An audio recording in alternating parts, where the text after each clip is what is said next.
Hey, thank you so much for checking out this video. It's been far too long since my last upload, so if you're still sticking around, thank you so much for keeping and sending your love. And if you're new to the channel, welcome to SwitchStrats. I hope you enjoy the content. I am Sho, and today we are going to be talking about Tactics Orge Reborn. Now, there was no doubt in my mind I was going to make a video about this game as soon as I heard its release. And the problem I had, though, was trying to figure out what exactly I wanted to say about it. And after taking the time to read through the Steam page reviews and to look at the Metacritics and what people are saying on social media, I've kind of realized that a lot of people I don't think know what Tactics Orge is. So the purpose of this video is to be a warning or perhaps a heads up about Tactics Orge. What is it? Why is it important? And what can you expect going into it?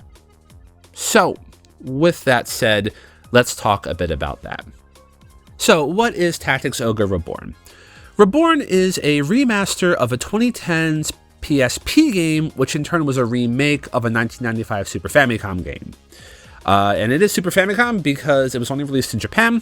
This game didn't actually reach the West until, 1998 on the PlayStation 1, even though it did get a Sega Saturn port, which I think might have only been in Japan.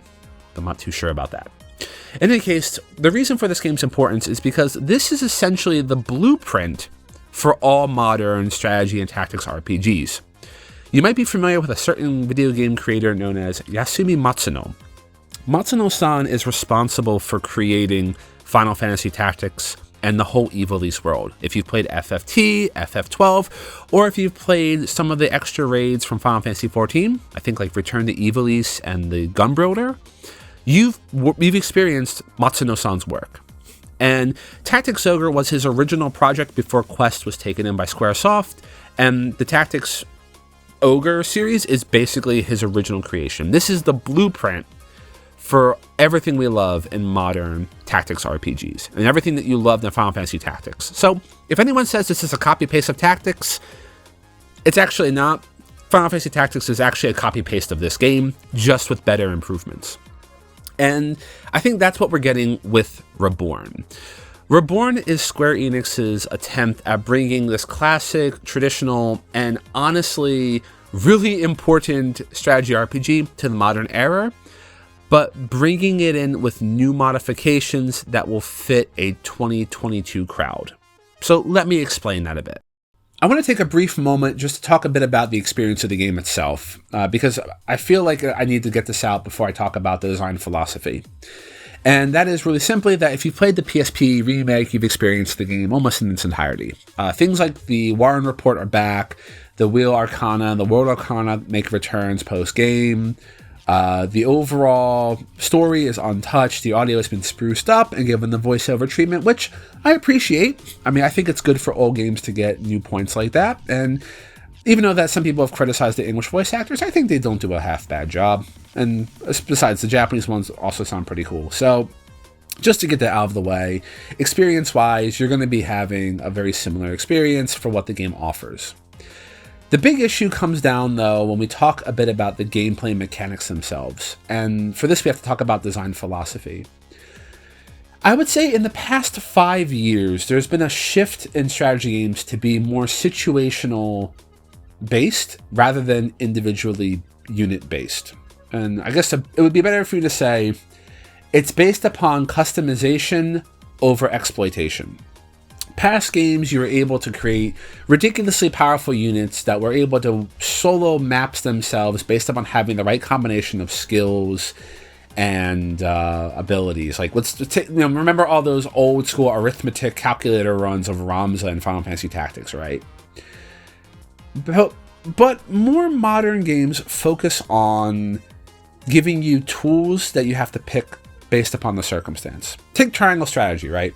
You have Frederica, that's your Fire Mage, right? If the map does not require a Fire Mage, you do not use the Fire Mage, so on and so forth. Tactics Orge Reborn brings that back with its own units. Each unit has their own skill pool, they have their own skill sets, you gain more skills as you level, and you're expected to choose whatever classes you need with the skills that they provide. When you reclass or you change a unit from a cleric to a wizard, you lose all of the current skills for that previous class, but you gain all of the new ones up until your level. So you're not really losing anything in terms of skills, you're just swapping out skill sets every single time you class up. This is not bad in theory, but something that I think modern designs have been emphasis on is because you have a situational unit, you have access to their entire roster. And Tactics Orge Reborn says, no, you don't. You're only given access to 4 active skills and 4 passive skills from your entire pool. And this, I think, is a way to try to appease older players such as myself. Classic design of games was limiting the player's ability to do, right? You had a limited number of cures from Final Fantasy 1. In this game, they're like, nah. You have access to your entire skill pool, but we're only going to let you pick 4 and 4. So get to it.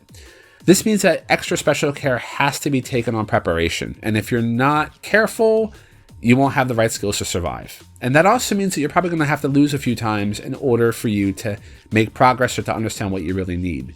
So I don't personally support this ideology. I think that if you're going to lock us down to having a class, it should be all or nothing. But just know that that is a major difference in gameplay, that you don't have the customization options, and you even are limited or restricted from having your full access because of old design philosophies. So to discuss old school design philosophies, we have to talk a bit about the battles, and this is probably going to be the last point I'm going to touch on because it's the other major point of contention that I've seen popping up on social media. Now, if you're familiar with the original Tactics Ogre, you know that there was massive difficulty spikes up and down, even between like Story Mission 1 and Story Mission 2. It's like, hey, what? What happened here? In order to balance out, the PSP version created the kind of skill card system. Basically, occasionally, as you play through a map, a skill card had a chance of appearing, and if you got that card, you gain a good boost to your attack or your magic, or you get an instant skill activation, something like that. Therefore, in the PSP remake, you were meant to sort of grab those cards if you saw them. In theory, it's great because it helped even out the scales if you accidentally walked into a battle that was too hard for you. However, for Reborn, they kind of took that, cranked that up to 11, because skill cards spawn every other minute. Like, honestly, like every time a character moves, I see a skill card pop up on the field. I've had 15 skill cards show up at one time as I was playing. Now, in theory, this is good because it means that if the player struggles, they can grab some cards and they can balance out. It also defeats the purpose of the system because enemies can grab the skill cards too. And in many cases, the AI is sort of scheduled or prioritizes grabbing those cards and then going after your healers or your supporters, which means that all battles have a certain level of randomness now. And randomness in a strategy RPG is kind of not a good thing, in my opinion at least. So you need to basically take extra care to collect more cards before your enemy can gather them, because if they gather enough cards, they're going to steamroll you. Coincidentally, if you gather enough cards, you can steamroll them. This means when you choose your party, you should be picking more mobile classes, like the Varith. Like, Varith is basically required, right? He flies around the map, and he will get all the skill cards that he possibly can get, and just start dominating everyone by himself. You can't unchange his class. He has to be that.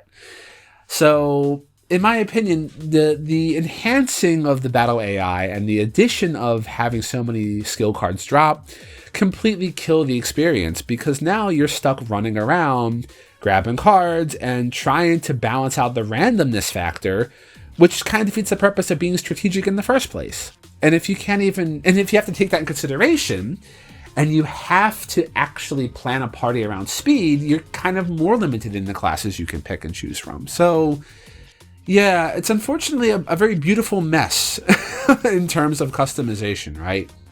You can't really pick a party that you might want to pick. You can't pick the skills you really want to pick. And overall, the game itself puts a lot of limitations on the players while trying to introduce more modern features that will attract or appeal to a new generation. And for me, this is where I have to bring in the warning, is that it doesn't do both. In an attempt to do both, it cancels each other out, and you get this stream where you sort of have to just push and persevere through it. And that, at least for me, is sad. because again, this was a very beautiful game, and what at least gets me, and I'm going to conclude on this note, is the success of this game and the success of Front Mission Remake 1 and 2, I think are going to be the precursors for Final Fantasy Tactics, a remake or a remaster of that game. Square is bringing back all of their old IPs with modern paint jobs and gameplay adjustments. I think it's interesting because if we don't support these games, we're gonna lose out on maybe some classics. But if we don't give the good feedback to the developers, we're gonna get our beloved games brought back in ways that just defeat the purpose of why we love them in the first place. So I don't know, that's just my thoughts on Tactics Ogre Reborn, and my warning to those who are interested in hearing it. But I don't know, you guys let me know. You all let me know. You know, have you played Tactics Ogre Reborn? What are your thoughts on it? What were your experiences with it? Did you like it? Did you not like it? For me, again, I like it because it's Tactics Ogre, but I really wish they would have maintained a bit more of the original things that made it Tactics Ogre. But yeah, let me know in the comments below your thoughts. And if you want to send your love and support the channel, by all means, subscribing, liking, and dropping a comment is the best way to send your love. So thank you for sending your love. This is Show, and I will catch you in the next video. Cheers!